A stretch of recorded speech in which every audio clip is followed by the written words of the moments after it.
The music stopped. Yeah. It put me off. Um, It put me off.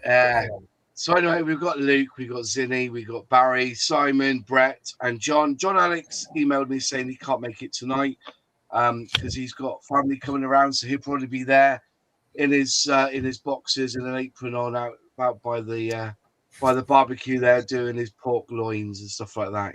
So good on him. But we had sounds like a euphemism to me. I've got to say. no, I don't. I I don't hear do he's doing his pork loins. Yeah, definitely with a proper rub. So we'll leave that there. So, but yeah, and also we've got Mikey in the background doing the chat for us. Got asked a question this week.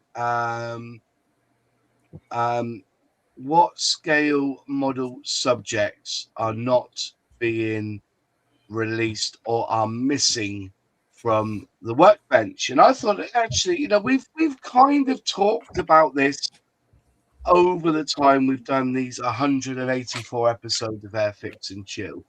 But it's sometimes good to go back because I was thinking that and it kind of came up in conversation last week and maybe a little bit in before that we don't really scratch build. And I think if there's a subject that was missing, we would tend to scratch build a particular model into what we really want to showcase. And I listen and I read a lot. Me. I'm always, if I'm working, I've always got a podcast on or listening back to other YouTubers. And some of the things they come up with, which I thought was really interesting, subjects that are missing. Commercial was a big one, like plant equipment, roadside, even though Hasegawa has tested the water with some Hitachi bits and pieces. Tractors seem to be very vague. Emergency vehicles, over the years, we have seen a couple, being released. Revell do one, um, Zvezda do some emergency vehicles like ambulances and stuff. You've got so all those emergency vehicle side of things. You've got modern civilian vehicles, but I think that's going to be a huge subject on its own because a car has four wheels, a steering wheel, but it's all about the shape. EVs are becoming a big thing now, and to be fair, popular or populist cars are being produced by Tamiya and them lot. Civilian maritime subjects, I get it, ships, etc. Again, it's that civilian side, and then you've got like modern commercial aircraft. There's so much being produced now, so many variants, and I think it comes down to three things why they're missing: tooling costs, obviously, licensing fees, and there's that demand of that particular niche. That's the three that I've kind of come up with. And over the years, we've kind of filled those gaps with scratch building or resin converging kits. And we're now getting into 3D printing. That's going to be the main push now, though many of us don't really like working with resin. We all would like polystyrene. That's the nature of the beast. But yeah, so if you have any subjects, and don't just put, oh, they don't do the Southern Cross or things like that, Or just tell me what you think's missing, and then give me, and just write down, why you think it should be um, mass produced. I think the word is. I want to start off with Concorde, even though we do have Concords. They're all inaccurate. They've all been tooled in the 70s, 80s, and it's a subject that really needs to be looked upon because we are now looking at bringing back supersonic flight. Space is another one as well, with all that's going on. But I'll put out there: is there kits or is there a particular vehicle that you wish that a manufacturer would do, or if it has been done, what needs to be done now to bring it into modern releasing. Go on then, Brett. You're a shop owner, a very proud shop owner. Do you find that you get people coming in saying, "Oh, I wish they did this kit," or is there any particular kit that, as a shop owner, you know, if a manufacturer brought one out, it will be built? The top of the list for aircraft is a 48 scale Constellation. Everybody wants a big Constellation. Yeah. And retooled B-58 Hustler, big delta wing bomber from the 60s. Yeah. There's a lot of car kits people want. They want a modern Dodge Challenger. They want 60s and 70s Firebirds and Camaros. I don't know if you know what a boat tail Buick Riviera is. Those. They haven't really made one of those. Mid-70s Broncos and Blazers and Chevy square body trucks. There's quite a few in the car world. Aircraft, there's not as many. They want retooled TA-152 Mosquito, the German two-engine thing. And up until this year, they wanted a retooled ME-262, but it sounds like Das Werk is doing one of those. Yeah. So there's quite a few, but mainly for aircraft, it's a Constellation. Everybody wants that Constellation, a big one. Do you think that's because American and that you haven't? See, with Airfix, we've got, they will go for the English, everything English subject matter. You would have Revell, who try and do a lot of German stuff. You have Zvezda, who will do their home country. Do you think it's because there's a lack of scale model manufacturers in America that's willing to go out there and create these? Because you've stated 6 kits there. That even to me, it seems reasonable that a scale model manufacturer who has that vein of Americanism inside them would manufacture, surely. Yeah, I think it is, because there's Mobius. They're in America. Yeah. They're concentrating mainly on 60s and 70s Ford trucks right now and a bunch of the old classic Mopar kits. Yeah. They haven't come into the modern stuff yet. With them, they won't start a new tool until they've sold enough of the one they just released to pay for it, because they're not a well-off company. Round 2 has done 3 new tools in the last few years, a Bronco, a Charger, something else. But it's so expensive, again, they do them as they can. So, yeah, you're right, because there's nobody in America building kits right now, manufacturing kits right now. Yeah. Which is unfortunate, because I really do think that if you say you won the lottery and you had 10 million quid, right, and you think, well, I'm going to set up a scale model company, I could, I would go for the American subjects, because what I see at the moment when it comes to American subjects within the realm of scale model manufacturing worldwide, most of it, unfortunately, is military. Right. Yeah. Because that's what they make their money, because they'll sell it more than just America.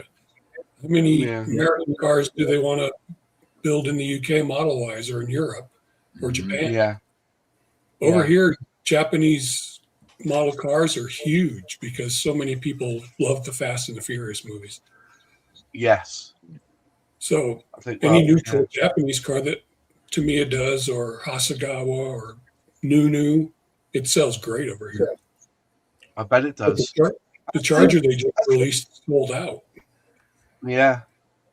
So Revell released their Chevy Blazer K5, Stranger Things. Sold Have you been able to sell them over there? Yeah. I bet that's popular. Yeah, we sold a lot of those. Because you're hitting two markets, aren't you? You're hitting those who watch the program and those who love a Chevy Blazer. And I believe it's a people, most of the people who bought it weren't buying it for Stranger Things. They're buying it because there wasn't a new Blazer until that one. So that's why it sold a lot. People were buying them 3 and 4 at a time, because they could cut the back top off of it and turn it into a truck, and they could put a snow plow on it. And there's so many things they could do with it. Yeah. So that's one that Revell's got right then in their releases. Exactly. Yeah. Revell's got some things coming up that'll probably sell, and I can't think of them off the top of my head. Yeah. I remember seeing them at the show. I think Revell are, I think Revell do appreciate their heritage of being American, and also they still have that tool bank of monogram kits that they inherited over the years. And if Round 2 are doing what they're doing, if I was Revell, I would kind of ignore the releasing of them sort of kits that they do for Europeans. Would be to drum down and try and get as many of those American things that have been missing for years back into circulation with up-to-date schemes and decent instructions, I guess. I agree. And hopefully they will. AMT's got a new Blues Brothers car, brand new tooling Blues Brothers car. Everybody's going crazy for it because you can turn it into an old police car. You can turn it into an old stock car. Plus, you can do the Blues Brothers car. Yeah. So whenever something new, there's a 60 Chevy Nomad station wagon, brand new tool was released 4 months ago, sold out in 3 weeks, and nobody can get it. So whenever a new tool auto comes out, it's just snatched right up. Yeah. I was just looking there, and you're right. They are bringing out a few cars, aren't they? They're bringing out the Berlinetta Bliss 82 Chevy Camaro, which apparently has got new parts. The Chevy Yenko Camaro, that's the one there. I'm just looking through what future releases they're going to be. The Corvette L88 Roadster is apparently on its way. The Mojave Mule, which is an LUV pickup. Apparently, there's a Delta Dagger on the way back in. And they got a couple of Red Bull race aces with with that plane. I see the Revell Firefighter boat seems to be something that they're looking at as well. So Ford Mustang. Is it? Did you say El Jeff? Jefe? Or is it Jeffy? Is it the El Jeffy? Which is a dually custom pickup. Right. Yeah. But yeah, they must be listening in some ways to bring all these out. On ships, there's a lot of people asking for Jacques Cousteau's Calypso ship. Yeah, Revell do that one. That hasn't been out in 60 years, and I think the tool's gone. Yeah, because they did the Calypso and they did the Catalina, and that was Revell. Mm-hmm. Yeah, and everybody wants them again. But the problem is, allegedly, rumor was when I spoke to Revell about that, and they said it's been tooled so many times that they don't think the tooling is worth reboxing again. It would mean have to be a new tool. Yeah. But again, it's something that they're probably looking at, and hopefully they'll come through. That's rare for Revell. Yeah. But then, I did notice when we were talking then about the Fast and the Furious, they are putting out as a model set Dom's 1971 Plymouth GTX as a model set. And also there's apparently a Plymouth Satellite GTX Street Machine 1971 that they're going to be releasing next year with new parts. Great. But yeah, they seem to now I'm looking through Scalemates on what they're looking at. I think you're right. I think they need to go back to their heartland, and whether they retool any of this, I don't know. It'll be interesting if they look at something and go, we need to retool this. Not many trucks. I know that they were going to bring out the Kenworth K100, which is a 1982 tooling, which is supposed to be reboxing last year, 2025. So whether they do that again, I don't know. So just quickly, James says, all depends on sales figures. Most costs are in the research and CAD work. Needs to be something that sells to make up for the costing. Simples. But is it that simple, though? I suppose they're going to make the money back, and I suppose if they're going to produce something which has only got one scheme, it's very difficult to try and sell that 4 years down the line. But it would be good if they did. I suppose you said the CAD and research, and the tooling, but once they've got that tooling, it will produce money year on year, surely. Yeah. Anyway, Luke, what have you got? Anything that you think that subject matter they're missing on? I think all of us as modelers, consumers, whatever you want to call it, we're always going to have a wish list. Yeah. I know I certainly have one. I predominantly model military subjects. I would love to see more modern military stuff across all scales, both aircraft and armor and naval.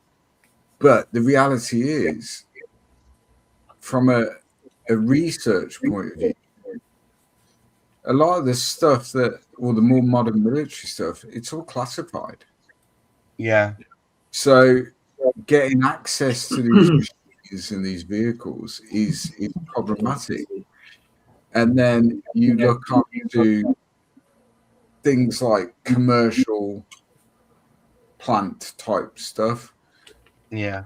Again, a JCB is protected so much by licensing and intellectual property and all this stuff that goes with it that I think, unfortunately, manufacturers are up against it to give us everything we want. But that said, as you mentioned in your sort of intro, 3D printing. Yeah. Because that opens up so many avenues, and you don't need the big mainstream manufacturers to produce something. What would be considered a garage kit, now, if someone knows their way around CAD, and there are many, many people that do, they can design this stuff pretty quickly. And they can either sell the STL file and people can print it at home, or they can sell it as a kit. And I think we'll see more and more of that as time goes on. I just think it's part of the evolution, and I think some of these gaps that we perceive exist or do exist, they can be filled by these sort of smaller 3D printing enterprises. Absolutely. And I think we'll see more and more of it. Will it have the detail that perhaps a mainstream manufacturer would put in a kit? Probably not. Curbs go on. will be the way ahead. That will be the thing. It will be the shell of the vehicle, perhaps without an interior, because no one either knows what the interior is like to that level of detail, or if they do know, they're still going to be bound by, certainly here in the UK, and relative legislation depending where in the world you are, you're still going to be bound by the Official Secrets Act. They're not going to risk prosecution to produce a model kit. They're not going to do that. I think I heard them say at Airfix that when they were tooling that Eurofighter as a starter set, they struggled to get any information on it because it was all locked down. Yeah, because it's still an operational aircraft. Yeah. There are companies out there, Tamir with their F-35, for example. Yeah. They, if you look on the box, it's got Lockheed Martin on the box. Yeah. So they're obviously, Lockheed have released certain bits of information in order for Tamir to be able to produce a kit. Yeah. You can see that. However, there'll be lots of things on that particular model. I don't know what's accurate and what isn't. But there will be lots and lots of things that aren't. Yeah. It'll be, that will have to do sort of. Yeah, They won't release those sort of details. I think this is very much the case with the Aeroscale Miles M52. The cockpit interior is really pretty rudimentary, to be honest with you, and this is a 3D printed arrangement. But since the bloody thing was never built, no one knows what it looks like, and actually with a 1/48 scale, you can't really see very much inside it, so it kind of doesn't matter. You're buying it for the shape that it was outside, and we can, we can be fairly sure that the accuracy of the outside of the kit, which is what's most important, in other words, the shape of it was right, and it looks right. But I think you're absolutely right in your point that you make about the new technologies. 3D printing will, I suspect, produce quite a lot of low volume models that mainstream manufacturers simply wouldn't tool up for, because they wouldn't achieve the volumes, because, as Moss quite rightly says, they can really only do one thing for it. So I suppose if you're going to get your crystal ball out, the things to look for are the ones that could do multiple iterations. And I mean, I can think of one straight away, which is the Lockheed Electra, the Model 10 Amelia Earhart's aircraft. Yeah. Now, there's something that there's an enduring interest in that. I think there's only a 172 scale version out and about. I think a 148 scale one would probably do pretty bloody well. But there are all sorts of variants that you could do with this that are very similarly shaped, and you could tool up for that without changing too much and do half a dozen different variants that I suspect people would buy. It seems a bit of a no-brainer to me. You're absolutely right. And, you look at, I keep banging on about it, the traction engine that's due to be released very, very soon by Scale X. They're going to release that as a fairly low volume 3D printed product. I think they're doing 500 in their first run. But no mainstream manufacturer has released a 16th scale traction engine. No one.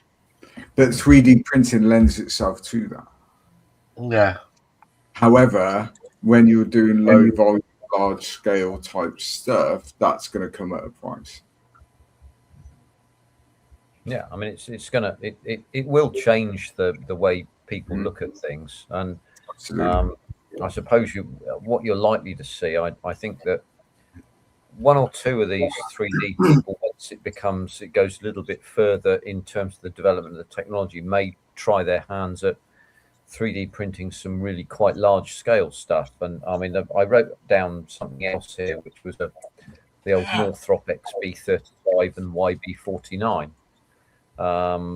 Both of those flying wing aircraft. The first one's a turboprop or a propeller version, and the second one's a jet version. You can do two versions of that, but that might be one for the 3D resin boys. But the other one that I suspect most certainly would be a 3D resin one would be the Bristol 188, that flaming pencil that was the fastest jet aircraft the British ever produced. I mean, just simply for the fact that it was the quickest thing they ever built. And there's one example at Cosford, and that's it. But it has, these things have value all on their own, I think. Particularly for a sad old muppet like me. But there are many possibilities. Let's put it like this. Oh, I wrote a further one down. I don't know what anybody thinks about this. A 1/48 scale James Webb Space Telescope. Yeah. Yeah. Okay, that's one for the 3D boys. That's not achieved any interest at all. You know what though, mate? You raise a valid point, because I bereft the fact that scale model manufacturers don't take a risk anymore. If you look at what Airfix and Revell were doing back in the day, the Rotodyne was a prototype. They went straight in there, designed one, kitted one up, and we had one in the 70s. Concorde, another prime example.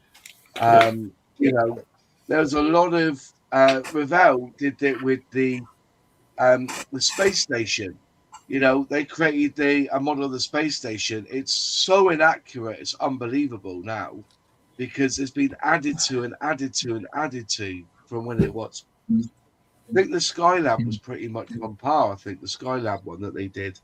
But you know, with the space station coming to the end of its life, and they're looking at what they're going to do in the next 10 years, if they were able to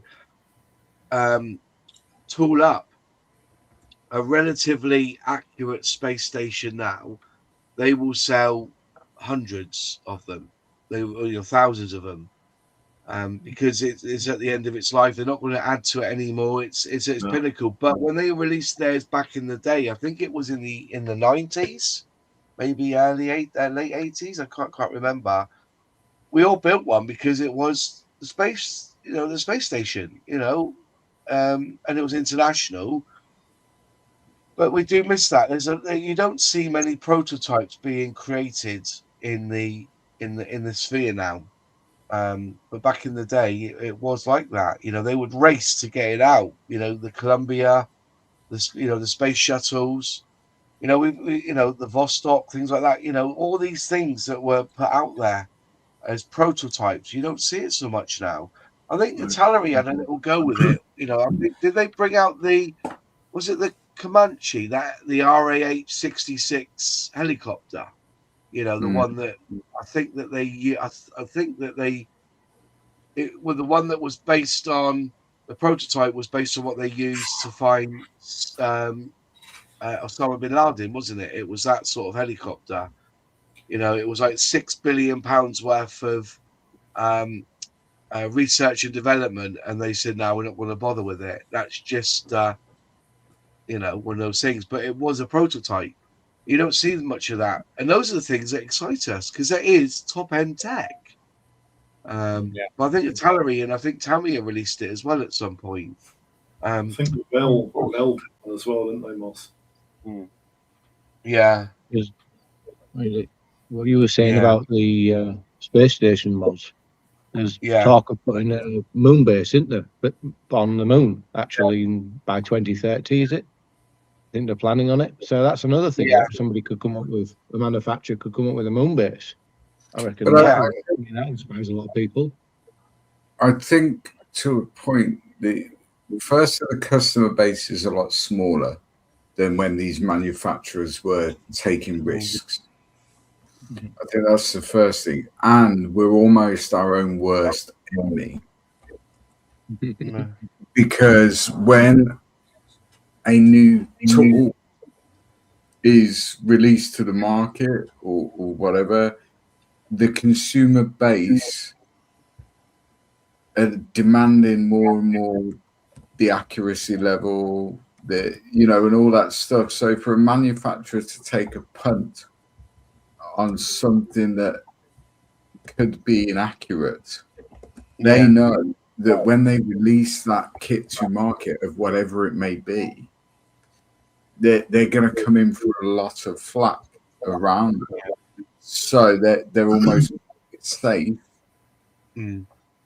by releasing subjects as a new tool that they can research to the nth degree to make sure that it's as accurate as they possibly could get. Because if they don't, they're looking at a very different customer base they were looking at in the 1960s and 70s. Yeah. And that we're almost our own worst enemy for that. Yeah. Yeah, what you say makes sense, and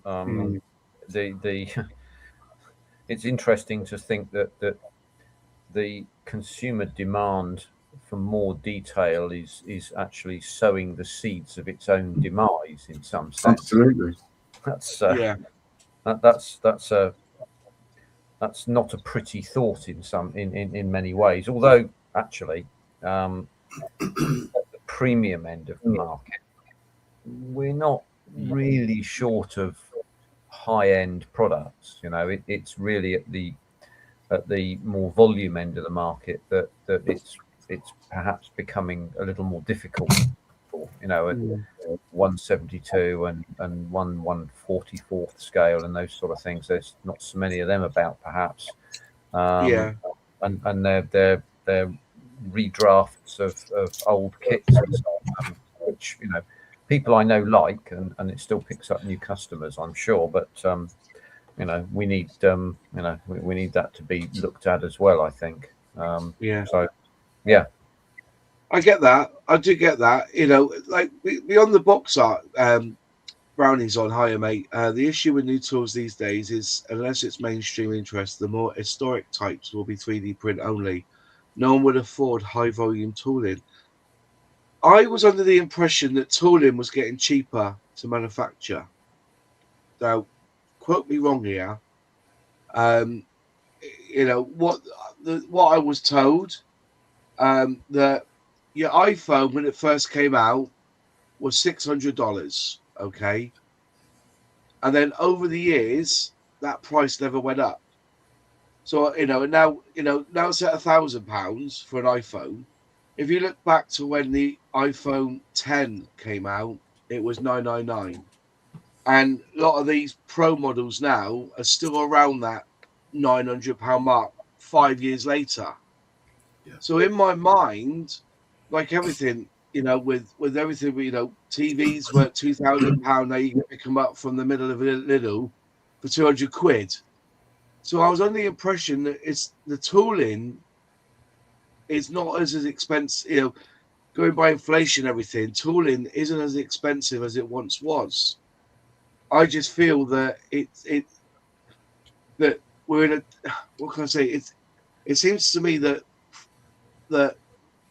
how can I explain it better? That we're more into the research and development of kits now, and trying to get it super accurate by spending money on that. That the tooling is not a bigger part of what it was than it once was. Oh, tooling with CNC is cheaper. Designer wages is vastly increased. Yeah, but I don't know, I'm just trying to work my way around it. Really, in my mind, is that why do we feel that you say that designer wage vastly increased, but yeah, you still pay. If that's the case, then a designer still has to be paid to design a 3D print. If you know what I mean. They don't. People, if people know their way around CAD, and more people are knowing their way around CAD. Yeah. To me, it's like a dark art, but there are many people out there that, if they want a Mark II Ford Escort in 24 scale, it doesn't take them long to design that on a free CAD program, print it, and really all the cost involved is the cost of the resin. Yeah. So I think we'll see much more of that than the sort of mainstream, because they're prohibited by all sorts of different things, whether that be their audience they're going to sell it to, the volume they can produce, the research, the licensing, and all these different things that come into the equation for a mainstream manufacturer. Yeah. Well, Joe Bloggs sat at home, he knows his way or her way around CAD and has got a decent 3D printer. They can do it. But the flip side of that is that you're unlikely to get the detail that we've all come to expect from the more premium products, because you will have curbside type models. You'll have the exterior, but it's not necessarily going to be as accurate as what a mainstream manufacturer would now design and produce. It's almost back to the days of vac form, isn't it? Where you would positively encourage that if you wanted a vac form kit, you'd get something with a good deal of detail and da-di-da-di-da, but you'd have to scratch build what goes inside it, because they weren't so hot at that kind of thing. So I mean, the market may turn around in that respect, and I think there's a lot of future in the 3D printing side of things, despite the fact that I don't think many people care for using the different types of adhesive. I like, polystyrene glue because it's dead simple. Just don't leave your extra thin, undone. Yeah. It dries away and it evaporates, and And I think that will always be the mainstream of the hobby because of its simplicity and and its ease of interaction. But if someone genuinely wants, I don't know, a Mark II Escort, and there's a gap in the market for whatever it may be, I'm using that subject. I'm sure there are those out there already. But if someone wants a particular subject, they now have the technology at home to be able to do it. Does that mean it's going to be a mainstream big market seller and they're going to be able to retire to Barbados on a yacht? Probably not. But they're able to fill the gap. We've never really been able to do that as easily before. Yeah. And therefore, I think a lot of these mainstream manufacturers won't move into the gaps, the perceived gaps in the products available, because they can't compete and make it viable. They can't do it. Yeah. No, I think that's a fair statement, Luke. It's got to be viable. That's the question. Like somebody said, he trained Ace trains and models. We've not seen a lot of Royal Navy ships. That would be a great subject if someone could design and install either one of their last steam-powered aircraft carriers or one of the new aircraft carrier. I get all that, but they're out there. Yeah. They're out there in 3D print. If Ben was here, Ben's got a 3D printed 350 scale new Queen Elizabeth aircraft carrier. Yeah, yes. Yeah. Was it? Right. Yeah. It wasn't cheap though, was it? No, it wasn't cheap. And it was designed by someone that knows their way around CAD. And it was printed by the same individual who has a decent 3D printer, and then sent to Ben in several pieces. Ben assembles it, paints it. There you go. You've got a new Queen Elizabeth aircraft carrier. Yeah. And is it particularly accurate? I don't know, because I don't know anything about the ship. I would hazard a guess it probably isn't, because a lot of the detail stuff is still going to be classified. Yeah. It does make you wonder how far AI will go as well. You could go to an AI program and say, design me in CAD in 20 pieces this model, and bang, You put it there. already can, Matt. Can you really? Yeah. So, for example, and I know this because I've done it, because I didn't believe it. So I'm currently building the 35th scale Border Models Apocalypse, which is obviously a sci-fi what-if tank from the video game Red Alert. That's where it's from. So Border Models made the kit out of styrene. I'm building it, and I want to put it on like a vignette stroke diorama base. And the theme I wanted for the base was sort of that post-apocalyptic nuclear winter type theme. So having Google searched many, many images and all that, so I couldn't really picture it in my own head. So someone said, why don't you ask ChatGPT? Yeah. Well, I did. ChatGPT produced 4 images of the model on the base to the theme that I told it I wanted. Then, in the next sort of question asked by the AI, it said, do you want me to produce the accessories as STL files? Yeah. So, yeah, it can. Trumpeter didn't do a 350th. Apparently, they announced they were doing a 700th Queen Elizabeth, but not a 350th. I think I don't think it's available yet either. I think the QE that Ben's got is the 1/700 scale trumpeter kit, because Nigel. No, it's 1 350th 3D printed. Yeah. He's got a 700 scale one as well, because Nigel give it him. He may do, but what he takes to shows for his SIG is 1 350th. Yeah. The trumpeter one that I'm thinking of is the one that Nigel's modelling bench did a review on. Yeah. So He sent it to Ben, didn't he? yeah. But again, we're going back to this thing is that, you know, yeah, you can get it in 3D resin, but I do talk to people at shows, and I just say, you know, do you like 3D resin, or would you prefer to build in plastic? And they come back saying, I'd rather build in plastic. Yeah. Unless they can create a resin that reacts like a polystyrene, I think the market is still going to be a little bit nicher than what it could be until they create a resin that will cement together using a hot melt glue cement. Mm-hmm. I think that's it. And also, you've also got the point, and somebody brought this up. So I got a bit of a code. The model show was that where we hate ejector pin marks in the wrong place, you end up getting nicks and stuff with the 3D resin where they've had to put the supports in and stuff. It's like you're not making it easier in that respect. Have you seen the ScaleX video, which is about 10 minutes long? It's on YouTube. Yeah. Of the new production. Tell me how that's different to a plastic model kit. Well, it's 300 quid for fuck's sake. But tell me how it's the process, price aside, the process of removing things from the sprue and dealing with notes and all that stuff is no different. Yeah. It's no different.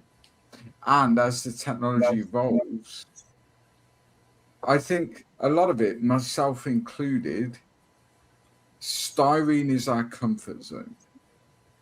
Yeah. We're so used to it. We kind of know what we're doing, don't we? We know that if we put some extra thin here and hold those two pieces together with styrene, they're going to cement together. We know that. Yeah. Yeah. Because it's our comfort zone. But as time goes on and resin, whether it be 3D printed or cast, but not many people cast anymore,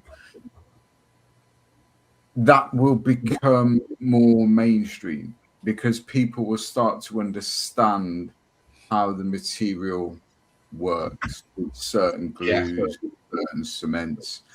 It will just become more and more. But at the moment, I mean, you think back to the 1970s, you buy a tank kit that have vinyl tracks. You buy any wheeled vehicle, it'd have vinyl tires. Yeah. So people had to learn what glues would work with vinyl that wouldn't necessarily work with styrene, etc., etc. And it became norm to have vinyl tracks. Whereas now, 20, 30 years on, very rare will you see an armor builder put vinyl tracks on anything. Because they realized that actually they weren't that great. It was a pain in the arse to get them to stick. You had to manufacture the droop into the track, everything that comes with vinyl tracks. Yeah. So people moved away from it. I think once people understand about resin and have more confidence in using resin, that will grow momentum and it will take us out of our comfort zone. Absolutely. Yeah. I totally, but as I said, I think it's, 3D resin printing it has blown up faster than I ever thought it would. Absolutely. I also think that it takes away from the pleasure of building a plastic kit. I don't think it does, depending on the resin. I just think I think it's a shortcut. Like, how can it be a shortcut? Because so tell me what shortcuts are in that ScaleX fraction engine. Tell me what shortcuts are there that you wouldn't get in a 16th scale styrene model of the same subject. Why is it different? I totally get it. I'm just thinking, if I watched the video and still, I don't think it's worth 300 quid. I'm just saying, Okay. you know. Okay, so price aside, because that's down to individual. How many parts is it? 90-ish. 90 parts. I reckon if that was done in styrene, that would be done in around 300 parts. Okay. Yes. So I think it would be done 300 and parts. price aside, from a modelling point of view, what's different? Can I jump in on this? Yeah, go on then, Brett. Go on, please, because I need a piss. There's a lot of 3D people making cars over here. This is a 77 Ford Thunderbird, 3D printed body. Nice. It's got the hood. It's got the chassis, relatively detailed. It's got beautiful spoke wheels that are hollow you can see through. Yeah. It's got the full interior with the detailed dashboard. Yeah. It's got the suspension, the door cards, the bumpers, the tires. It's probably got 75 parts in it. It doesn't have an engine, but you can buy an engine separately. That's why the hood's molded off of it. The only thing they haven't figured out yet is how to do the clear parts, but they send you the like mold. acetate people use? Pardon me? Is it like acetate sheet people use? The same as you send like you the a model molds for the factory hero? window. Yeah. They send you the molds for the windows so you can just use a vacuum former and vacuum form your own window. There's no layer lines on this body. Yeah. The reason I got this was I used to own a 77 Thunderbird. So I wanted a model of it. It's beautiful. Mhm. And it's got 50 parts, and there's no shortcuts on it because you're going to have to build the entire thing. So my question to you, Brett, would be, as someone who's got one in his hands there, Yeah. what difference is there between that and if you were building a traditional styrene car kit? What difference is there? The detail on the body is exactly the same. It's perfect. It's got all the lines, all the molding on it. The main difference is it's slightly thicker than you can get a styrene kit.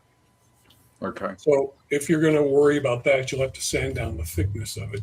Mhm. And do you think that will diminish your pleasure from putting that together as a modeler than if you were building a styrene kit? No, absolutely not. I'm going to build this like I was building a styrene kit, except I have to use super glue or PVA glue on it. But it's going to paint the same. It's going to build the same. It's going to look the same when it's finished. This cost about $65. A normal kit would have been about $45. So yes, it's slightly more expensive. But you can't get this kit. Yeah. But when you glue those surfaces together, I think the downfall of 3D print is the super glue, or the. I only go by what I've used so far. Obviously, Bostik, whatever. It's the glue. Whereas you're using cement and it's hot melt, it becomes one part, doesn't it? Because it welds. It's a weld. That's what we're looking at. It's a weld. Whereas 3D resin requires super glue, which sticks, but it's very brittle, and it doesn't disappear. It doesn't mold together, and and that line then is fixed. You're going to have a gap then of where the super glue is on the kit. So a lot of people are using UV resin glue, and it sticks perfectly, and it doesn't. If you do it right, you're not going to have a lot. UV resin glue. Right. And then cure it with one of these, which is UV torch. Oh my eye! Oh my eye! It cures completely solid within 5 to 10 seconds. I now have thrown away all my fillets, and I've used them all. I've thrown them all away, and that is all I use. Because once it's cured, you can sand it, you can scribe it, you can do everything that was problematic with traditional fillers. You don't get Yeah. any kit, you don't get anything, and it cures in 10 seconds or less. Yeah, but just one thing though, Luke, you're saying that though, but then on your heart, are you then putting it arm behind your back? Because when I use a filler, I let it go a little bit hard, and then I will use IPA or something, or water if it's a water-based one, to wipe off the excess and make it go flat without any need of sanding. Yeah, you can do that. You can do that, but I would say Well, with depending on the kit, most will require a level of sanding and a level of rescribing, and they will. Yeah, you'll need to finish an awful lot of 3D printed kits before you paint them. Otherwise, they'll look like a bag of nuts. To be honest with you, and you know, bonding them is not an issue. You use this sort of liquid, slow drying black CA, and actually you can brush it on in the same way as you would a poly cement, and you can debond it with acetone or debonder. If you want to pay a lot, then buy something that looks like this. If you don't, then buy just acetone, because that's cheap as chips. But you can, I mean, having used that stuff on the 3D kit that I bought, and also some resin components as well, this is a really straightforward way of doing it. You're probably going to go through more brushes than you might want to, because cleaning this stuff off your brush with with debonder, it's a bit hit and miss, to be truthful. But since there's no shortage of just cheap old gash brushes that you can get for 25 pence or something, Absolutely. then you go through one of them a week or one of them a kit. It's just a very different medium, isn't it? Yeah, this is to some extent, I find myself, or have found myself in the past, sort of battling against this inertia, the slight unwillingness to perhaps embrace something new. It happens in all sorts of areas. Absolutely. And when one tries it, well, actually, the skills that one already has in the main translate across pretty well. Actually, the skills of filling and finishing and all of these things. I mean, with round sections of 3D printed kit, you really are going to have to band them smooth, because they're just ridged otherwise, and that will show up underneath a grey primer, and you'll think, oh God, what am I going to do now? Well, yeah, dead simple. I get all that, I really do, and it does. Just quickly, Richard here saying 3D is definitely taking shortcuts. There's less parts involved, less construction. Nothing wrong with that if it's your thing, but it's if you like construction, it's less satisfying, and I think that's where it's all. So basically, well, I could touch on that too. Look at Brett trying to tell me what's the shortcut there. Yeah. But this is a 3D printed engine for a Duster, a 340 cubic inch engine. There's 75 parts in this engine. The kit engine has 4 parts or 6 parts. Yeah. So there's not less parts putting this engine together. It's completely detailed. It's beautiful. It's got every part for the engine. But could you have printed that in 4 parts, or do you want to go down the mini art route with 76 parts? Well, if you're interested in 4 parts, you just use a kit engine. Right. Yeah, that's what I mean. Yeah, that's it. Doesn't that defunct the argument that it's a shortcut and it means you can do a kit in less parts? Well, that clearly proves not, because the kit part is 4 parts and the engine Brett just shown there is 75. Yeah. So there's no argument. Well, they're just trying to up the part count like mini art and charge like 300 quid. That's what they're doing. You know what I mean? They're up in the level of detail and accuracy. That's what they're doing. And yeah, I'm being facetious. Go on. A 3D printed engine costs $20 over for all those parts. Yeah. This is a completed one. Wow. And you can't see it very well, but it's got plug wires in it. And it's beautiful. And I just dropped it. And it doesn't bounce. Right, it didn't break apart either.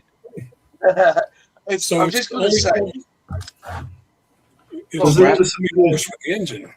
Does it disappear into the carpet though? that's another debate. We've got to be also careful that we've just got to be careful here that 3D resin is now becoming on Airfix and Chill Godwin's law. Okay, do you know what I mean? Godwin's law is basically, if we have a discussion, it ends up blaming Hitler somewhere along the line.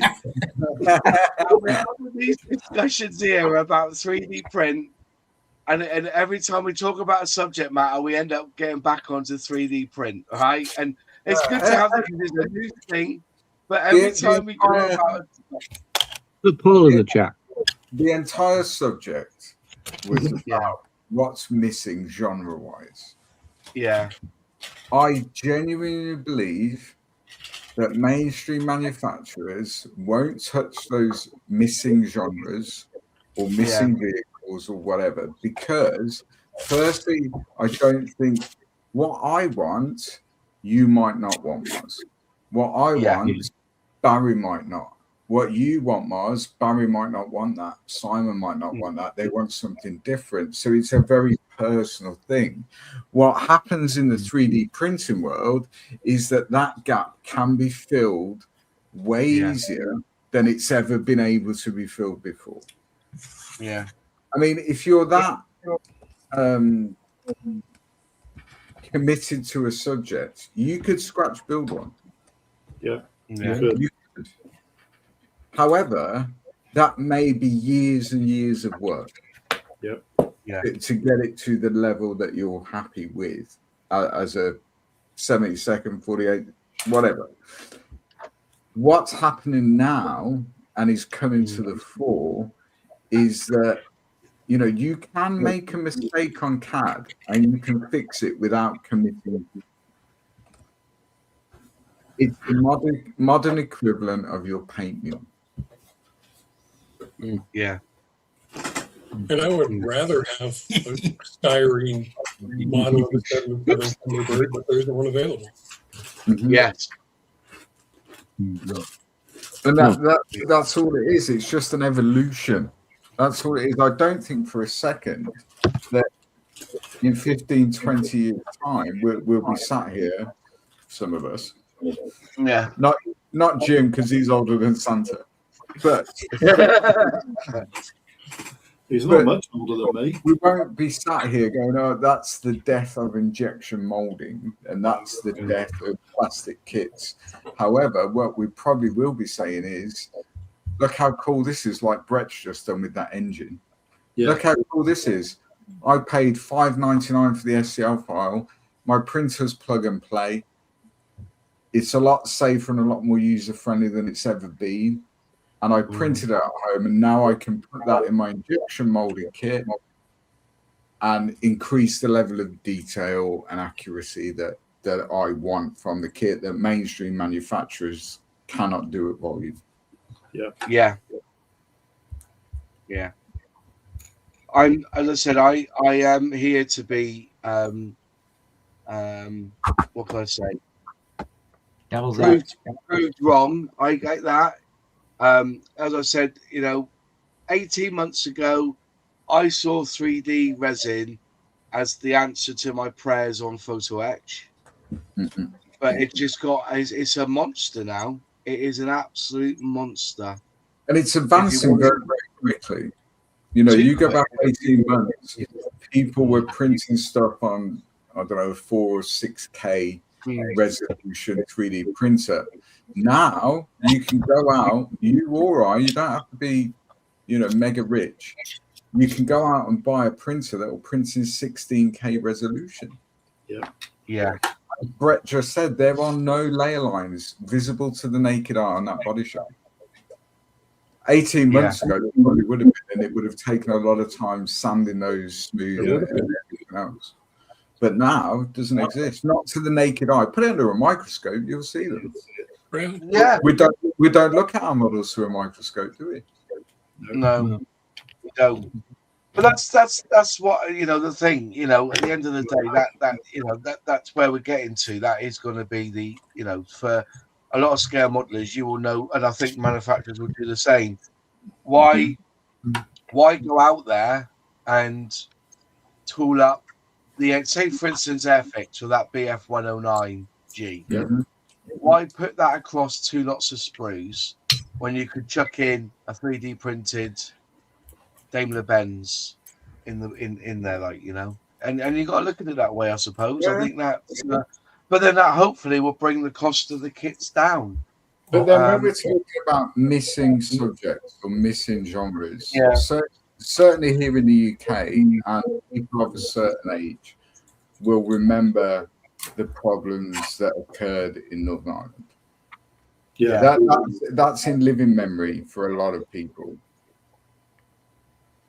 At Telford last year, I had on our club table on display a 3D printed model in 35th scale, all 3D printed resin of a British Army Saxon, finished in Northern Ireland livery.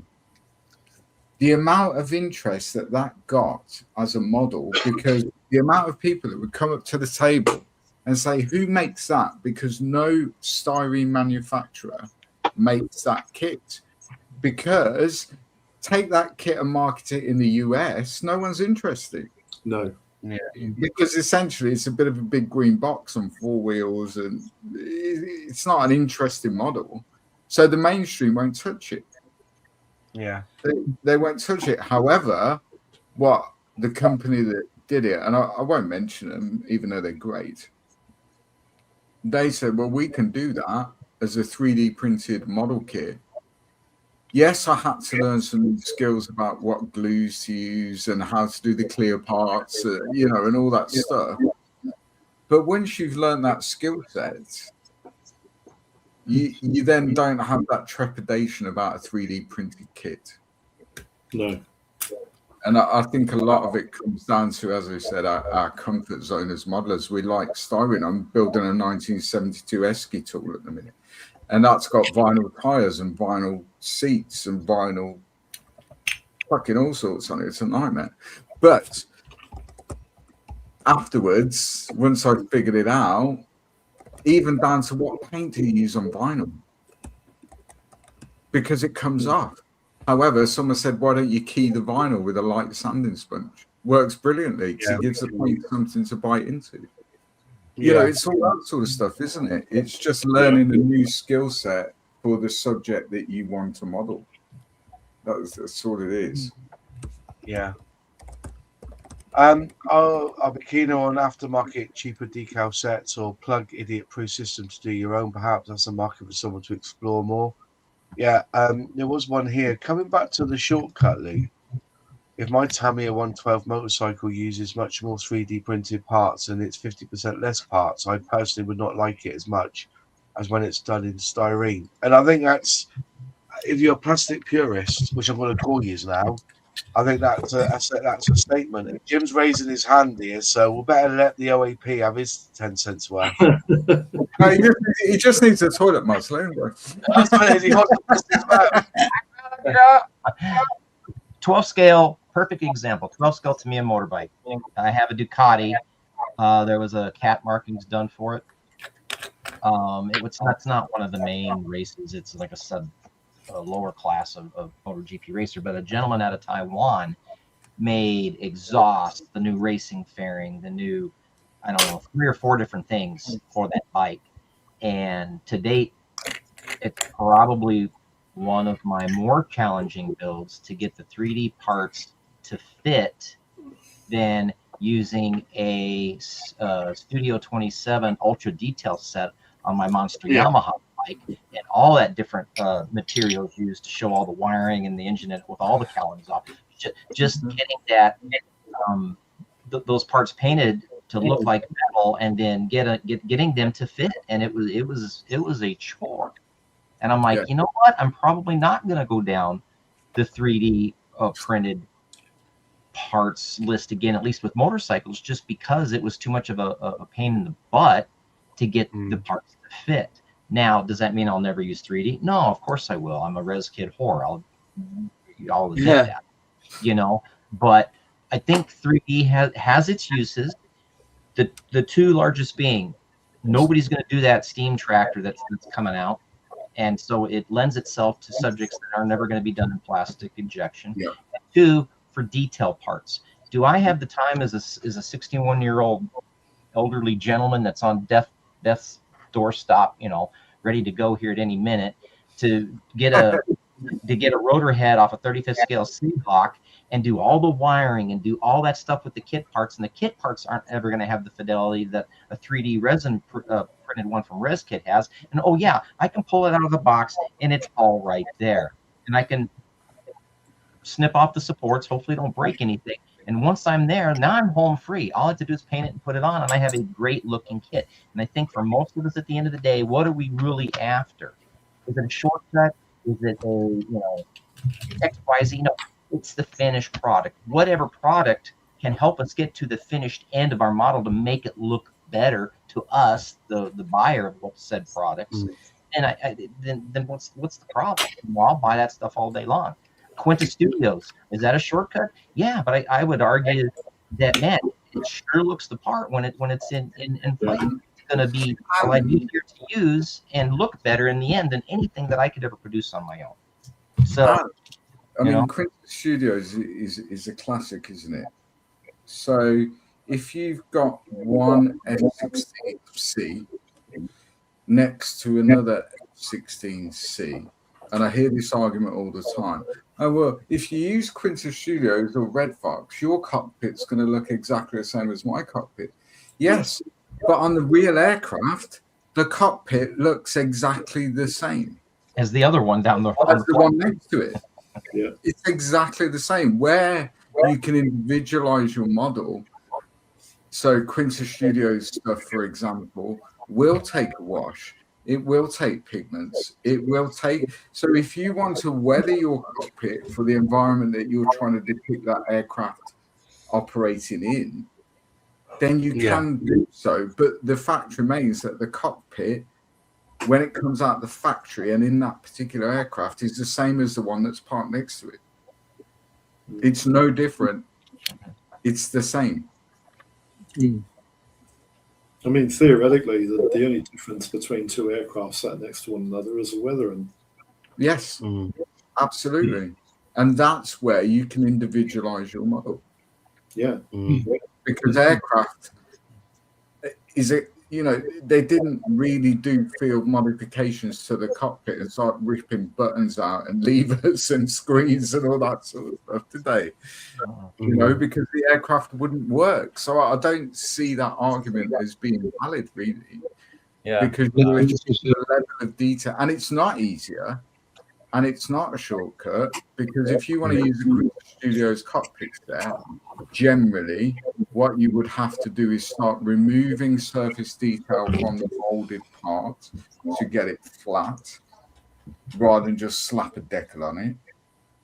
You know, there's more work involved in using a Quinta cockpit set than there is not using it, and just perhaps painting it a shade of black and a bit of a dry brush and stuff. There's way more work involved in a Quinta Studio set. You've got to remove that surface detail in order for those decals to adhere to it. And the difference probably between two aircraft would be if it came with a pilot. If it had a Pacific pilot that was named in the war or named in modern Vietnam or wherever, that would be, he would put his own stamp on his cockpit. So he would. Yeah. Yeah, I'm not sure that pilots these days are allowed to paint their cockpits yellow or anything like that. No, but I mean, he put something in there. How would he put his mark on it, Simon? Fluffy dice. He'd have his kills on the side of it. Mm-hmm. Okay. That can be finished rather than construction. He could have his name on the side of the cockpit base. Yeah. But again, that would come down to the finishing of the model rather than the construction of it, would it not? Yeah. That's a marking thing. And that's how you. Sorry, Locks and Eyes just said Quinta looks not as good as a well-painted cockpit. Oh, I don't know. I'd argue that. I'd have to debate that point because you know, I'm sorry, but the level of detail on these things is really quite significantly in excess of what even the best plastic molding can come up with. Absolutely. I mean, I would argue. So, and I would use an example that the 35th scale Apache longbow. Now, in the Quinta set, in the cockpit set, you have two options. You can either use the set or what's contained within the set of a powered up aircraft where all the screens are on with the radar tracing and everything else, or you can have it powered down. So the screens are obviously black and have a slightly gloss finish to glass, etc. I would challenge any painter to be able to paint that radar screen powered up as well as the Quinta Studio set. I would challenge any painter to do that. Yeah, it's a challenge to paint a cockpit really well. I don't doubt that there are people out there that can do it. Of course.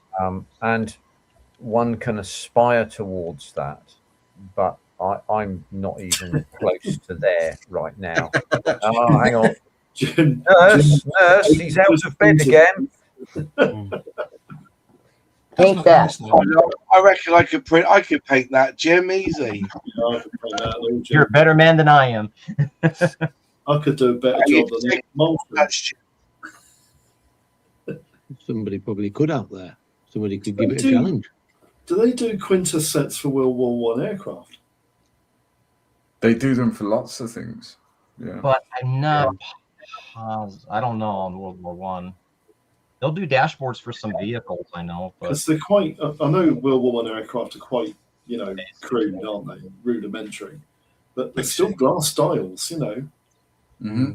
But then if I was doing a World War One aircraft and Quinta don't do a set for it, which they're probably unlikely to do because it's not a mainstream subject as such, so they may not do one, then I would go to the likes of Annie's and buy generic decals and then create the domed glass effect in the dial with UV red, etc. So it's an option, but I do have to disagree. I'm afraid that they don't look as good as the well. But Locks and I just made a comment, and he said it looked toy-like. Okay, opinions, and you know what opinions are like. We all have, opinions. So it looks toy-like.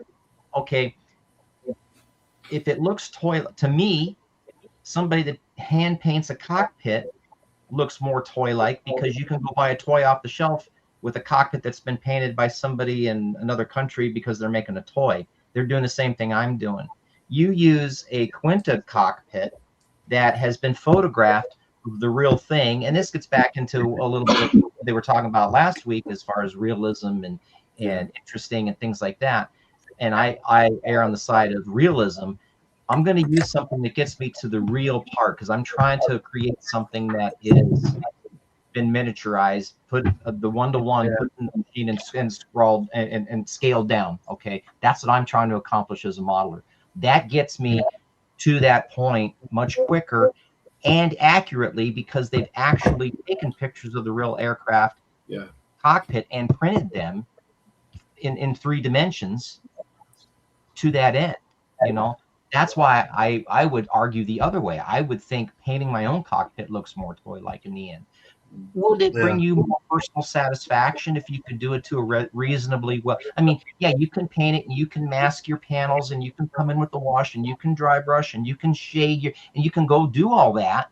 But at the end of the day, it's still not going to look as a refined detail. No. It's going to look good, but it might give you more personal satisfaction, but it's not going to look the part of a real piece like a Quinta because a Quinta is a copy of the real thing. Yeah. Each his own. It's a copy of the real thing, yes. It's so is a painted cockpit, but the fidelity is of a different That's order. fidelity. If we were to be able to shrink ourselves down to, I don't know, 132 scale and sit inside, if we knew the cockpit of, let's say, an F-16, for example, just to take an example, we knew what it looked like, we knew what it felt like, we knew how it was, and then we were to shrink ourselves down and then go and sit inside that 132 scale Quinta cockpit, you'd say, what a pile of shite. It's nothing like the real thing, you know. So Quinta gets us from, let's say, 20% fidelity to maybe 50% fidelity, but we're nowhere near there yet. Not even. I think it's a good like debate to have, you know. But then again, you know, there's a lot of us in the past who would get that decal sheet for the cockpit, slap it on, and then whack a load of microsole on it to make sure it digs in well, and leave it. But there's some of us who will get the punches out, and then they will punch out just the dials from that decal, carefully put them in the cutouts straight in, and then whack a little bit of PVA on top. It depends what you want, and I do get. That's all we had. Yeah, weathering. Whether you don't see, I get the Quintus won't come weathered, but you can weather. You can, you can make them dirty, you can make them chips. I think, but because all we had was the decals for the cockpit. You know, go back 10 years, Annie's didn't exist. Go back 10 years, Quinta didn't exist. Red Fox didn't exist. We didn't have that option. Go back 40 years, no one had a mobile phone in their pocket. They'd have to walk to the end of the street and use a phone box with spare change. Things evolved, and now we've got more options. If you choose to use it because you don't like it, all power to you.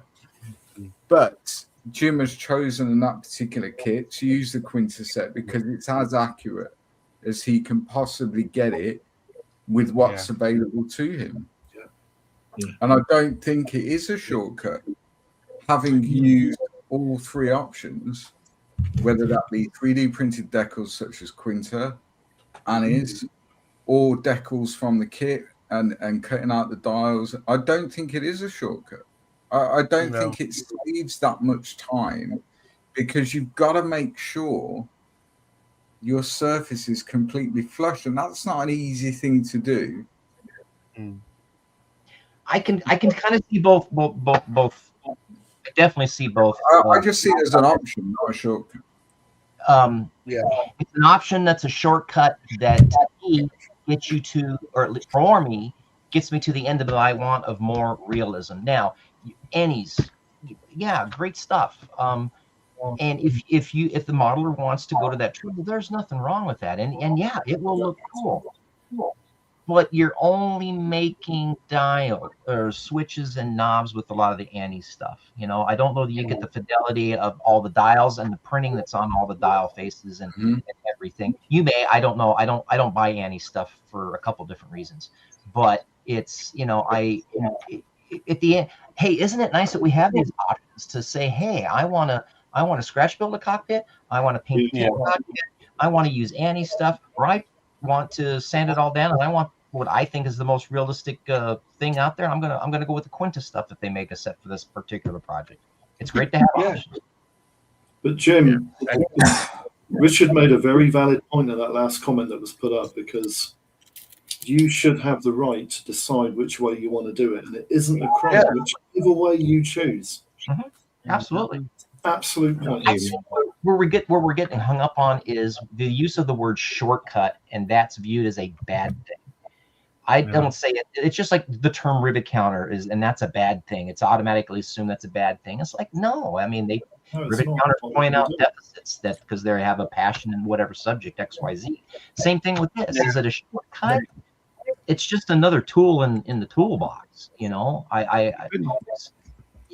If somebody wants to go, well, that's fine. If they want to do a Quinta because they feel it gets them to a better result at the end, that's fine too.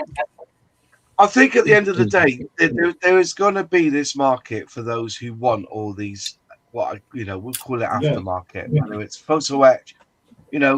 Edard have made a fortune selling someone else's plastic and chucking in every bit of resin, photo etch, seat belt, whatever, 20 odd schemes, decent decals, blah, blah, blah. Mm-hmm. And I think at the end of the day, it's how you see yourself as a scale modeler. Mm-hmm.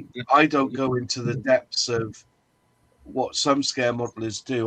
My pleasure and my sanity is delved in on this bench here, trying to make sure that I get a decent finish in what I've done, and I practice and I play about with different weathering schemes. And also when we talk about this, you're talking decals in a cockpit. Well, I don't think there's an armor builder in the land who gives a shit about that.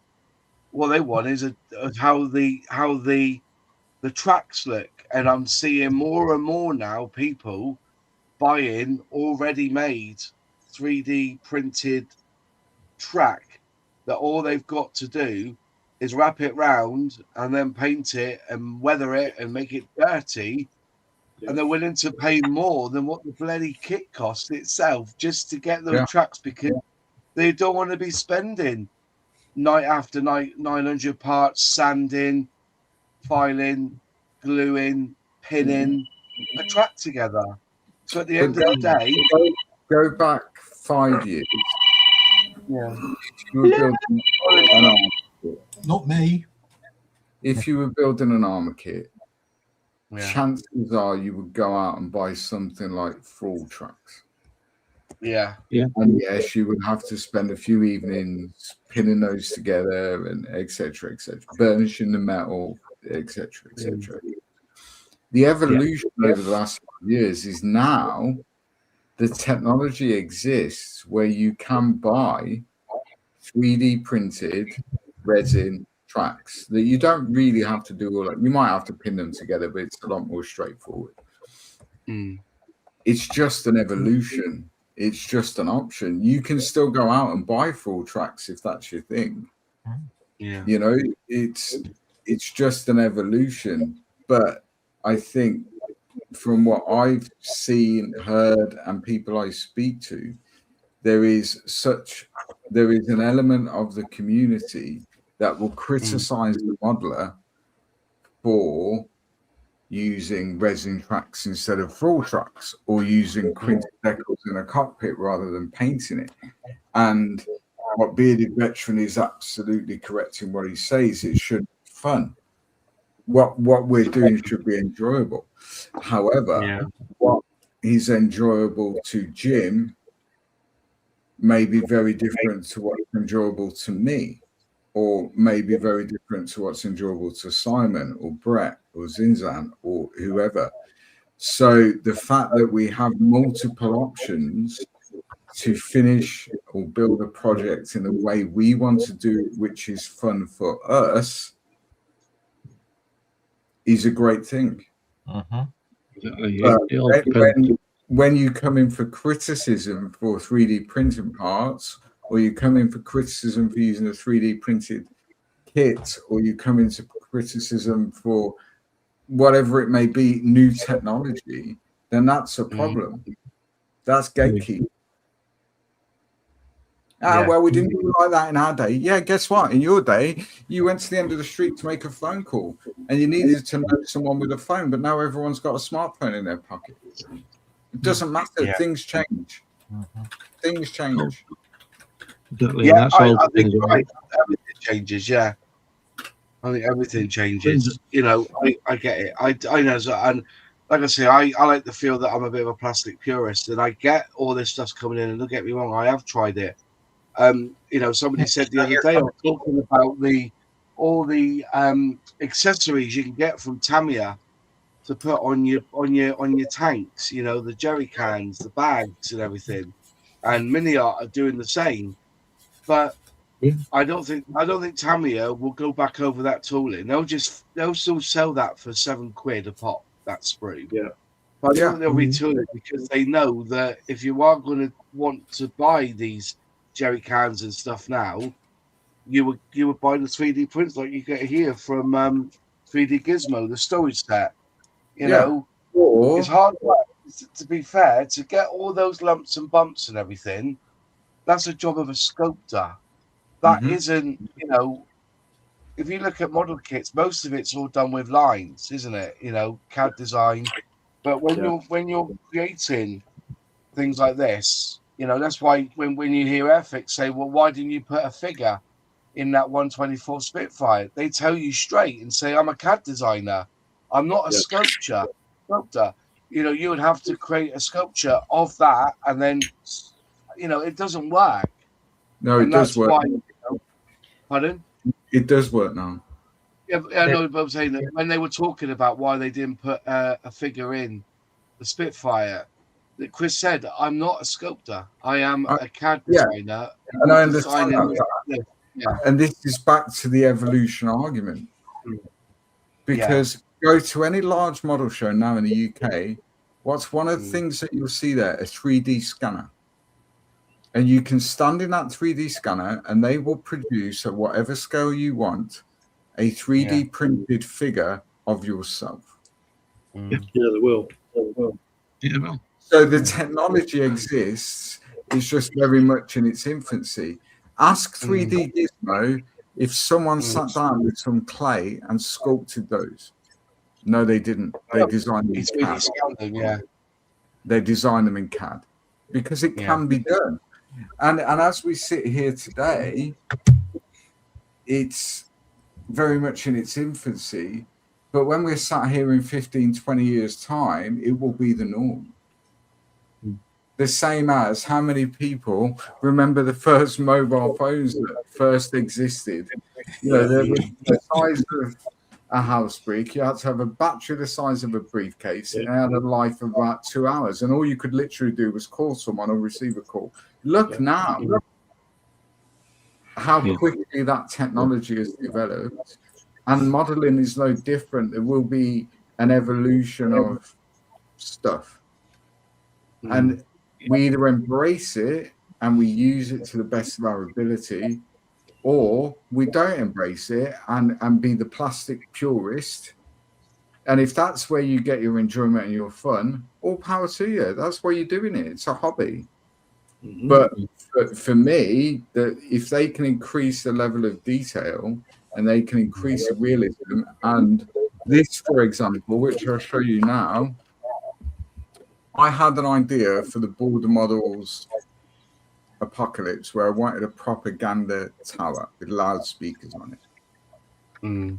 35th scale. There is no styrene kit that exists. However, I know someone that's very good on CAD. I sat there with them in a Zoom call for about 90 minutes, 2 hours, and explained exactly what I could see in my mind's eye as to what I wanted. They designed it and shared their screen in CAD. They printed it and sent it to me. The £2 cost of resin. I like that. Could I scratch build it? Probably. Yeah. But if I don't have to, why am I going to do it? Yeah. I'm just going to jump in here because I think there's some really good comments coming through. Phil Mitchell said, "Hiya, mate. The level you go to is what you can afford to go to. Whether it looks good has nothing to do with what the kit costs you." True. When styrene models first came out, the Bosa modelers would have been having the same argument. The hobby is evolving. Absolutely. You know. So yeah, I get that. It took a photo of my daughter's graduation, ran it through Photoshop, converted it to an STL, and printed it. Not perfect, but really good. Even printed out earrings and a necklace. Fair enough. I get that. It absolutely is an evolution, more options than before. The results may be the same, but the process, including time spent and fun had, is where it differs for each person. That's great. I'm just glad that somebody hasn't mentioned should IPMS drop the P, and we're not going to have that debate tonight. The model kit should be built by the model building it. It's their choice, and we should all support a choice that someone makes. Exactly. And what was the other comment I saw? I cheated with tracks, hated the individual tracks, tested me to the limit. Exactly. You know, we could do all that. You know, For that individual, building the individual link tracks wasn't fun. It was driving into distraction. So where they got their fun was to go out and buy a set of 3D printed tracks where they didn't have to do that. And therefore the construction process and the building of their model was more fun to them. How can I make it easy? All power easy for the individual. Yeah. Easy for the individual. Either build it out the box, have a go at it, see how far you get, or look for an easy option. Go out and buy a resin kit of tracks or whatever, or a set of wheels. If you don't like the vinyl wheels, go get a set of resin wheels. Yeah, it's everyone to their own. And I think that this, you know, but I will say that whether what would be the danger for me, and I mean this, that that model companies will get hooked in, and I'm just I'm playing a bit devil's advocate here, so just bear with me on this. That model companies will endeavor to give the scale modeler what he wants in that kit. Yeah. To the detriment of the cost of the kit. Now, hear me out here. I've put it on Reddit this week. That new Red Pill plane that's come out. Rumor is that it's 1/32 scale. It's Phantom, isn't it? I think it is. It comes with a masking set, cockpit details, you know, 3D printed cockpit details, whatever. No resin in it, mind, but it does come with metal wheels. And what I've been told, the rumor is, some people have pre-ordered it cheap, fair enough, but that's going to retail at £340. That's $360 to $380. That's like 700 Australian dollars. I really feel that they've outpriced themselves on that kit. It's not a rumor, it's a fact. It put people off even looking at it. And that's what I was saying. That's got any 3D printed stuff in it. It's just got metal vinyl tires, metal undercarriage, and a lot of schemes and 3D, you know, cockpit set, but not 3D printed. And I think that will be the fear, is that scale model manufacturers will miss, or maybe I'm going a bit too far, but maybe they will think we can shove all this in there, 3D printed stuff and everything, and charge the air. And I think that's a dangerous game to play. What's everybody's thoughts on that? Just putting it out there. People are willing to pay. People are willing to pay that. If they want that model to build, they will pay X amount for the resin or the 3D printing, the etch brass, PE. They'll pay for it. I mean, Jim is an aircraft guy, as is Zinzan. So if you were to go out and buy an injection molded 32nd scale Phantom, or whatever type of Phantom it is,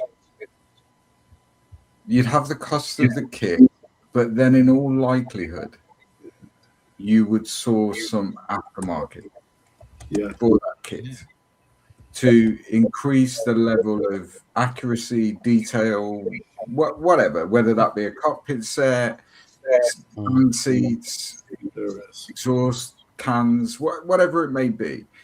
So actually, when you combine all that cost together, it probably isn't that far away from what people would spend on an injection molded kit and then the aftermarket to go with the kit. Yeah. So, I don't know. Brett, were you in Virginia? No. Okay. So Red Pill was there in Virginia. They were taking pre-orders. They had the test shots on the table. Everybody could look at this thing. Okay, it's broken down very similarly to, or no, it's not. I was going to say it was broken down very similarly to the Tamiya F4J. The thing, the real big issue here is you cannot get an F4B in 30-second scale because they don't exist.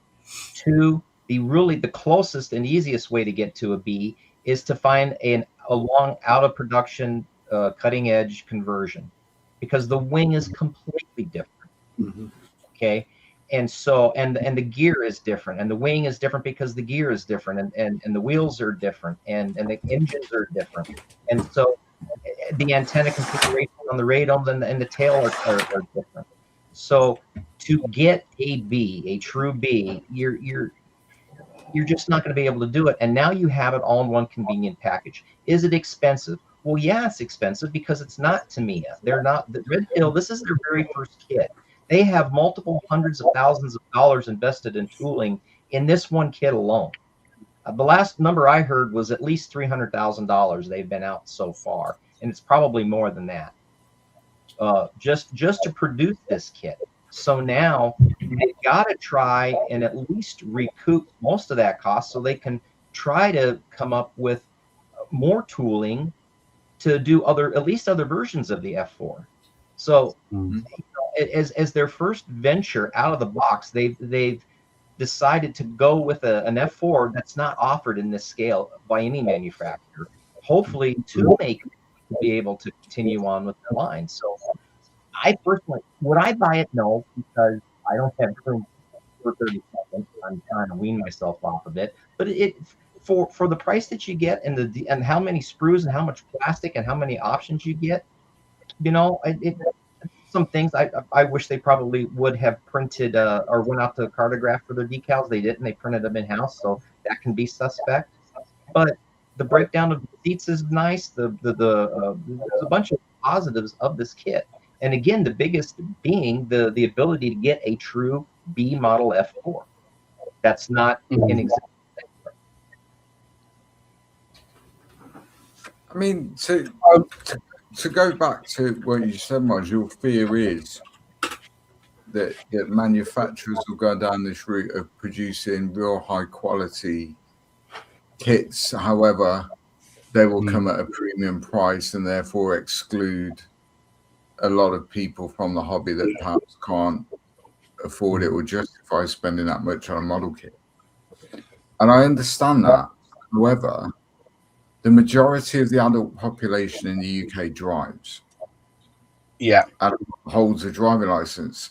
But the majority of the UK population don't drive around in premium quality cars. Like manufacturers still make the Ford Fiesta. They still make the Toyota Yaris. They still make affordable stuff for the majority. If you want to go out and drive around in a Lamborghini or a Ferrari or an Aston Martin, then that's going to come at a premium price because you're buying a premium product. Yeah. That's it, Joe. It's no different. Looking at it, it's a lovely looking bird. Don't get me wrong. And I personally think that's worth every penny. If that's your thing, then that's your thing, and I'm not going to build it because it's not my thing. But if it was, I'd probably buy one. Do you think that would be about the same price as buying a Tamiya F4B and then buying all the aftermarket for it anyway? It's not going to be. There's no aftermarket. Not going to be much short, is it? No. But what I'm trying to get, but the thing is, there's no photo etch, there's no 3D printed resin in it. See, I think it's $150 too expensive, personally, at 1/32. We can go back and have a look at Wingnut Wings, for example. I think that That's not a fair What's that, comparison. Jim? That's not It's a fair not fair. comparison. Because Wingnut Wings was operating on an entirely different mode of they weren't interested in making money.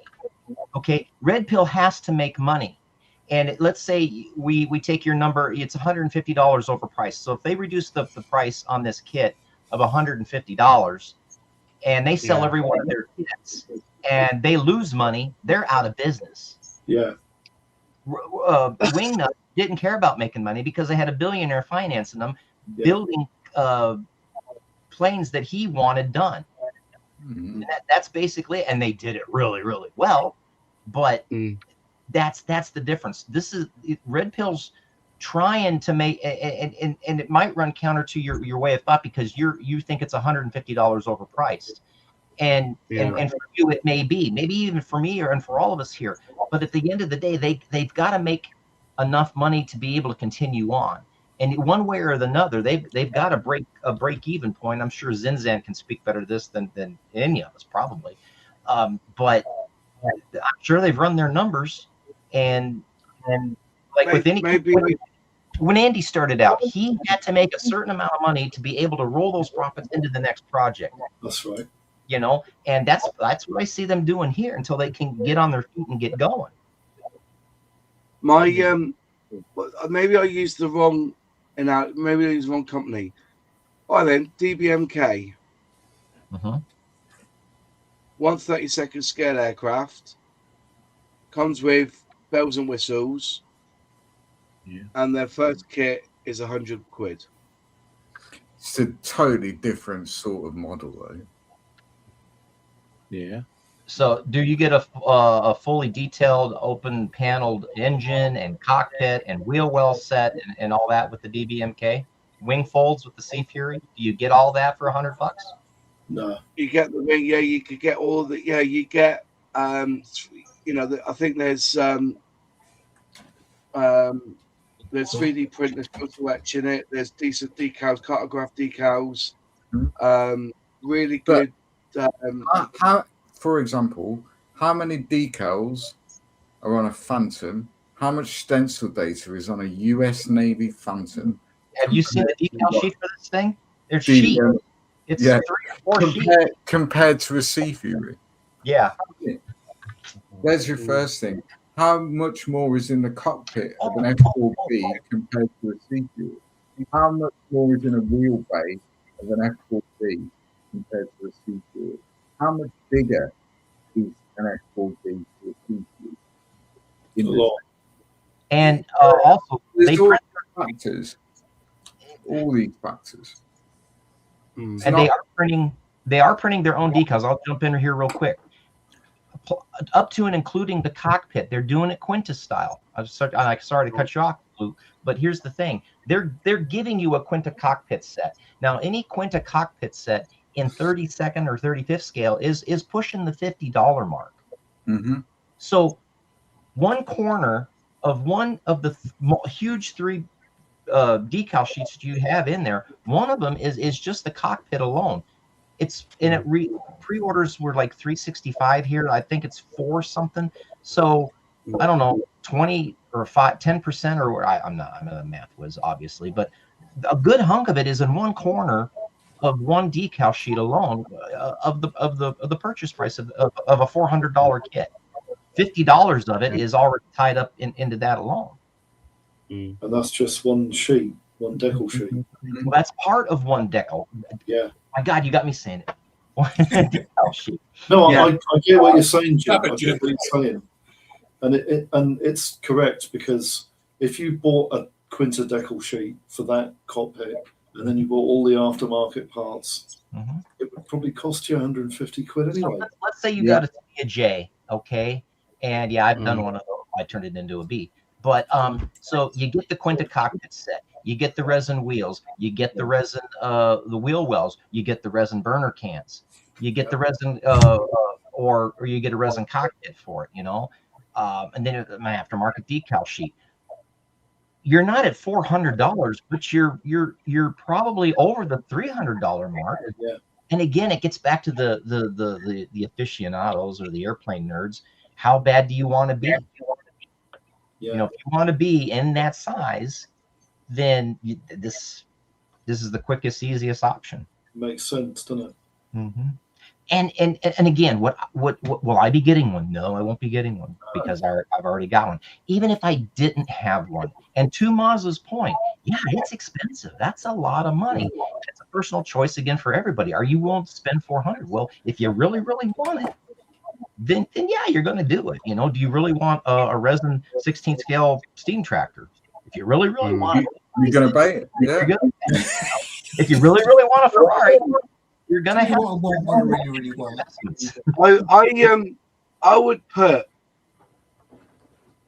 I would put money on it that this will be their only release.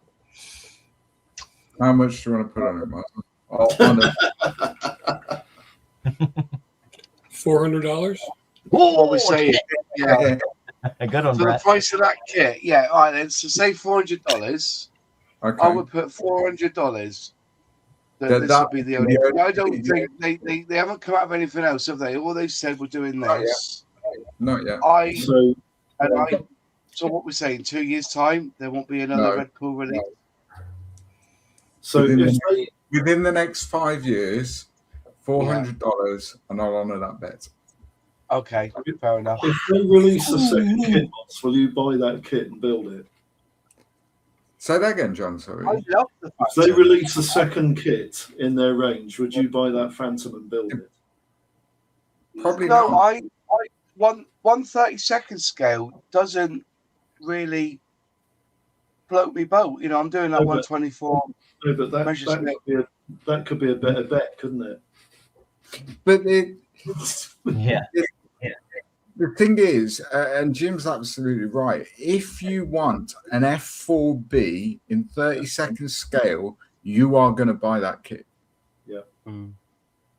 You are going to buy it.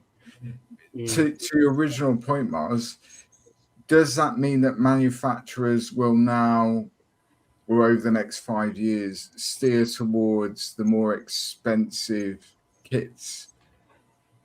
Probably not, because there's a lot of people out there that won't buy that kit, but they'll happily buy the 15 quid Airfix starter set. So it's Red Pill aren't aiming for anyone that doesn't want an F4B in 32nd scale. And I would guess, I don't know for sure, but I would guess that once that gains a bit of traction through marketing and everything else, at $400+ pre-orders will be sold out. And I don't think you'll be able to get one in a year's time for love and money unless you pay a lot of money for it. Do you think you'll see that kit at Telford in 2 years? Possibly. So I know someone that has pre-ordered one. Yeah. Whether it's ready in 2 years to go on their SIG, I don't know. It might be 3 years because it's a massive undertaking of a build, isn't it? To do it well. And a kit of that value and of that cost warrants that time and attention, doesn't it? Yeah, it does. And there lies the interest of which one what do you want? Do you want that kit or don't you? That's what it comes down to. And if you want it, you've got to pay for it. It's as simple as like anything in life. If I want a Ferrari that bad, then I'm going to have to pay for it. Yeah. And sell my house and live in the fucking Ferrari because that's the only way. If I want one that bad, then I can go and buy one, can't I? Yeah, but the way to look at it is that there aren't anywhere like as many expensive premium performance cars available to buy as what there is affordable family cars. Exactly. How often the model trade is going to be the same, isn't it? Or a Lamborghini or Bugatti Veyron. How often do you actually see them on the road? Seldom, really. You will see them, particularly in certain parts of London and other cities. You will see them. But you're absolutely right, John. You'll see lots of Kias You'll see lots of Fords. You'll see lots of whatever. Of Yeah, Ford you said earlier. Of course you will, because that's what people can afford. But you speak to most people, myself included, and say, my daily driver, if you like, is a Kia Sportage. Okay, it's a nice one, but it's still a Kia Sportage. And if someone asked me, would you pay the same and have your daily driver as a Porsche or a Ferrari or whatever? I'd probably say no, because I can't fit that lump in it. But the reality is, yes, I probably would. My missus drives an M3. Yeah. But she could, if she chose to, drive an ordinary 3 Series BMW. Mm-hmm. But you get the dog in it. To pay the extra because she wanted an M3. Yeah. So the analogy is that she would probably buy something like that F4B. If she was a modeler, she probably would, yeah. If she really wanted the F4B 30 seconds ago, she's going to pay for it. The beauty of the free and open market. Well, all I'm just saying, you can go back over the years of all these model kits. I'm just saying that's being put out there of being all singing, all dancing. They don't seem to last very long. You know, what about avant-garde models? What about mini base? And I only know about mini base because my friend built flankers, and there's all singing, all dancing one, but they haven't done anything else. I think they were going to bring out an F16. I don't think we've seen yet. So. We'll see. What date is it today? 25th of May, 2026. So if by the 25th of May, 2031, Red Pill Models haven't released another kit, then I owe you $400. That's fine. I'll buy you it, mate. I'll buy you their next kit. I'm not trying to be facetious, or I'm just. No. You look at these people. In a minute. It is a valid point, but I think the fear, which is what you said at the beginning, the fear that manufacturers will go down that route and just produce premium, expensive model kits, I don't think exists because it's not a mainstream model kit. Airfix. Take Airfix for an example. Last year they released the 109 in 24 scale. That was £100. Yeah. Now, for most people, they perhaps wouldn't spend £100 on a model kit, but that didn't stop Airfix releasing 72nd scale vintage classics, or their starter sets, or the more affordable side of the hobby. But if we get into a mindset of, well, I can't afford it, not you in particular, Mars, but if you hear, well, I can't afford that, that's ridiculous, so therefore they shouldn't produce them. Well, okay, go and speak to Ducati. Go and speak to Ferrari. Go and speak to Calvin Klein. Go and speak to Apple. Go and speak to all these people that produce premium quality products for people that can and want them. That's the free market. That's why they make them. So and they sell them because there are people that want them. Yeah. I'm just putting it out there. That was all. That this asses were twitched when somebody said the retail price of this bad boy is going to be $400, £360. You got to understand. Okay, real quick. Airfix, big company, has multiple employees, is a subsidiary of Hornby. Am I correct? Yeah. There's money in the bank. They've done this forever. Red Pill is 3 dudes that have got over $300,000 invested. Yeah. Okay. They need to turn a profit, don't they? Or they're done. Now Mazda's is like, well, they're not going to. The point is, they're not going to turn a profit because they're charging too much for their kit. But they've got a break-even point, and I think they're not making money on this. They're making enough money to pay off what they've done, and maybe make a little extra to invest in a few more toolings to add to this maybe a new wing, and now we do a C and a D, an Air Force version. Yeah. You know? And they build a little bit off the main toolings that they have. You know, it's to me, it's apples and oranges. Is it a lot of money? Absolutely.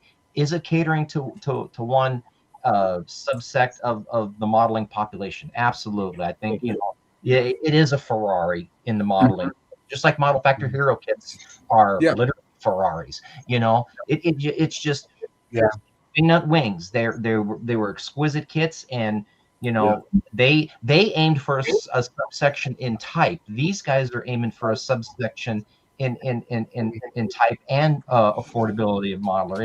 It's just different scales or different sets of modeling in general that they're going. But I would say though, Jim, sorry, mate. This notion of fear that manufacturers will go down that route. Take Airfix as an example. So their 2026 release schedule, towards the end of this year, they're going to release the Hellcat with a different livery, a 24 scale single prop aircraft. That's not going to be much less than 150, 160 quid. It isn't. And yet they've still released a brand new tool, Saracen, in 35th scale for what's going to be about 35 quid. So they've covered all bases there. Is everyone that buys the Saracen or a 72nd scale kit or whatever, are they going to go out and buy the Hellcat? Probably not. But conversely, is everyone that buys the Hellcats that perhaps are in a position where they can afford it, etc., are they going to go out and buy the 72nd scale starter set from Airfix or the Saracen at 35 quid? Probably not. So the manufacturer, Airfix as an example, has covered as best they can the cross section of the modeling community. But they'll probably tool less Hellcats than they tool Saracens. Obviously, because of the price. Yes, but they'll still make a profit on it. And people will still buy it. Yeah. As I say, you know, I'm just playing devil's advocate in it, you know, and also, I think there'll be more people who want to build that Saracen than the Hellcat, just because it's new and it is a beautiful vein of scale models that subject matter that has been unfortunately glossed over by every other manufacturer out there. So fair play to them. They've taken a risk. I already know the price. Yeah. How much is the Saracen? I don't think that manufacturers, you know, you look at Kitform services, people are making choices on what they build and what they purchase subject to loan.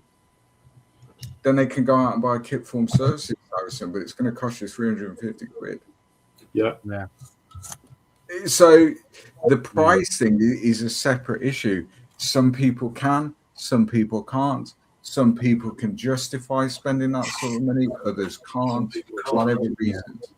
But I don't think that the manufacturers, mainstream manufacturers, are going to go down a route of, well, we're going to do 2 or 3 kits a year, but we're going to charge 300 quid per kit. I don't think we'll see that. No, I get that. Well, on that, I think we'll call it quits tonight. We've had 2 hours. And again, like I said, we've gone down Godwin's law. We've ended up back on 3D printing. I promise you, I don't mean... Do you know what, though, lads?